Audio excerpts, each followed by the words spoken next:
As-salamu Alaykum. Hello kids. How are you today? Are you ready for the next story?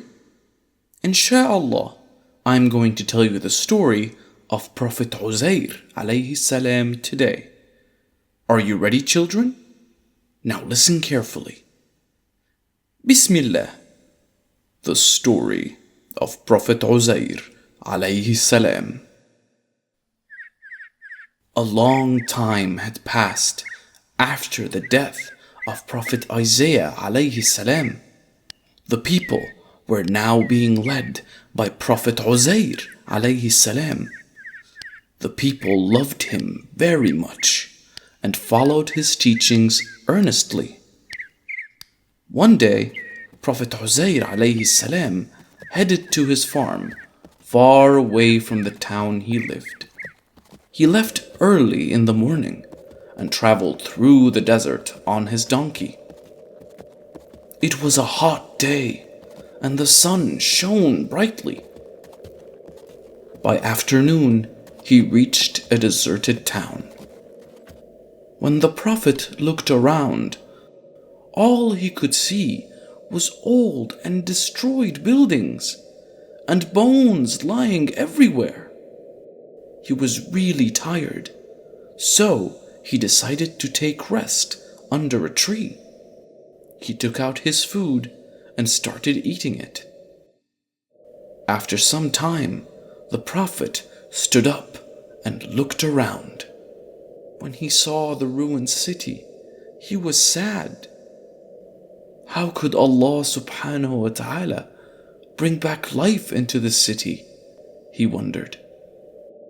He said this not out of doubt, but out of curiosity. When Allah heard this, He decided to teach the Prophet a lesson. He sent an angel of death to the Prophet, and the angel took his life.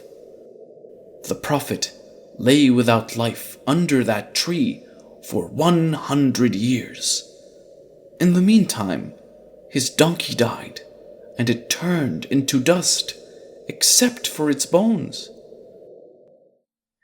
After 100 years, God sent the angel of death back to the Prophet to revive him. The angel arrived and raised the Prophet back from the dead. The Prophet opened his eyes and saw the angel standing before him. The angel asked him, "For how long did you sleep?"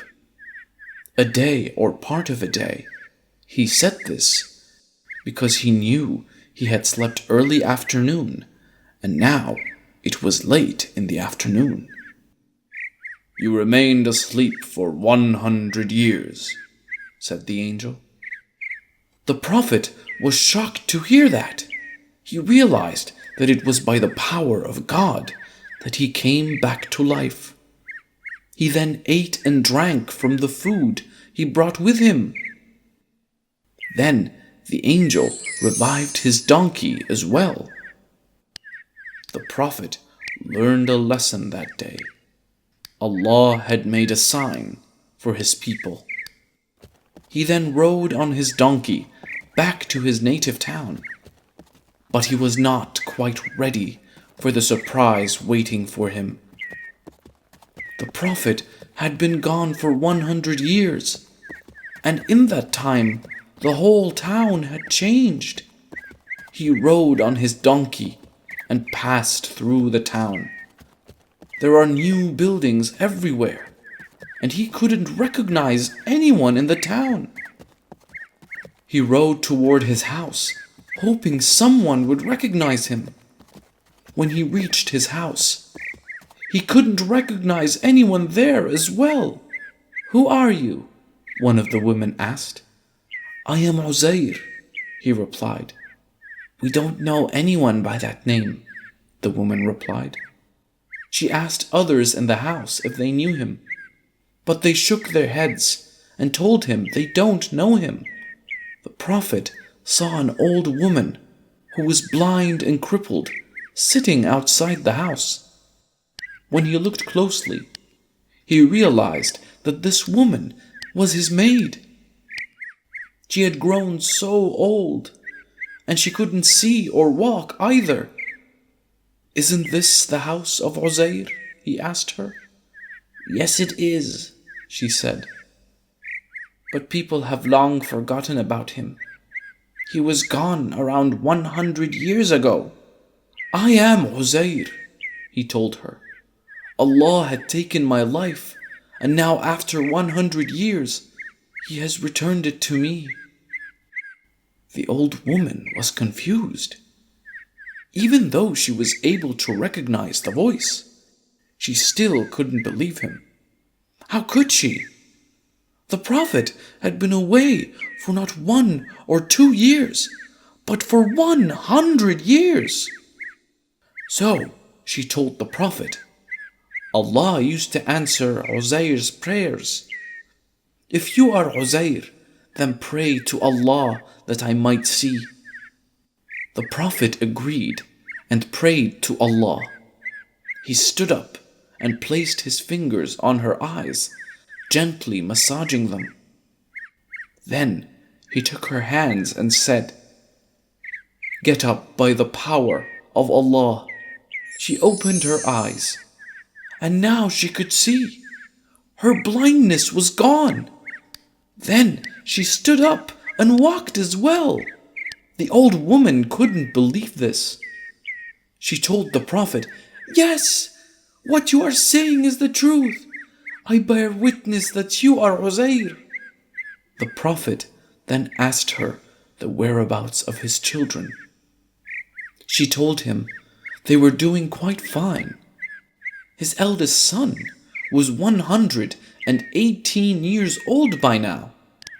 She took the Prophet to an assembly of Israelites. The Prophet's son was the head of the assembly.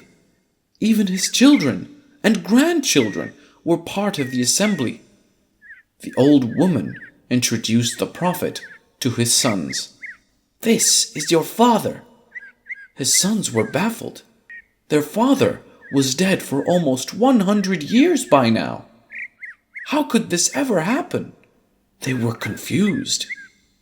"He is your father, Uzair. He is back," the old woman said repeatedly. "You are lying," his son said. "How can he be back after 100 years?" They accused her of lying. "I am your old maid," said the woman. "He just prayed to Allah for me, and here I am, walking and seeing." The people then stood up and approached the Prophet. "My father had a black mole between his shoulders," he told the Prophet. "We will believe you if you can show me that mark." The Prophet took off his shirt and showed them the black mole. His son couldn't believe it. He now knew that they were standing before his father. He couldn't believe his eyes. Everyone was happy.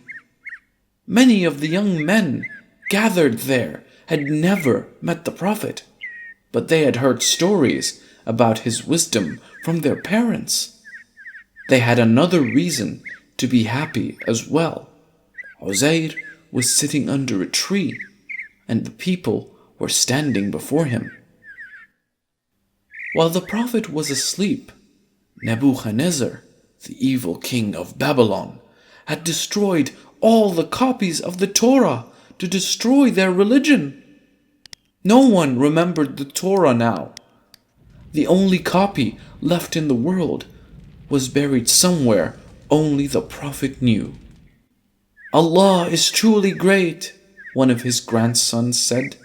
"Only you can tell us where the last copy of the Torah is." The Prophet led the people to the hidden place and took out the copy of the Torah. But the book had been buried for so long.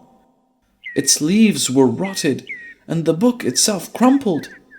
He sat under the shade of a tree, surrounded by the children of Israel, and copied out the Torah for them from that script. Henceforth, the Jews said that Prophet Uzair is the son of Allah. For the 2 pieces of evidence which came down from heaven for his copying the Torah, and for his fighting the cause of the Israelites. The village, which was in ruins, is said to be Sayrabad. Did you like the story, kids? If you liked it, then please hit the like button. Don't forget to subscribe and click that notification icon to keep updated on all our videos. Insha'Allah, I will tell you the story of Prophet Zakaria alayhi salam in the next episode. That's all for today. Goodbye.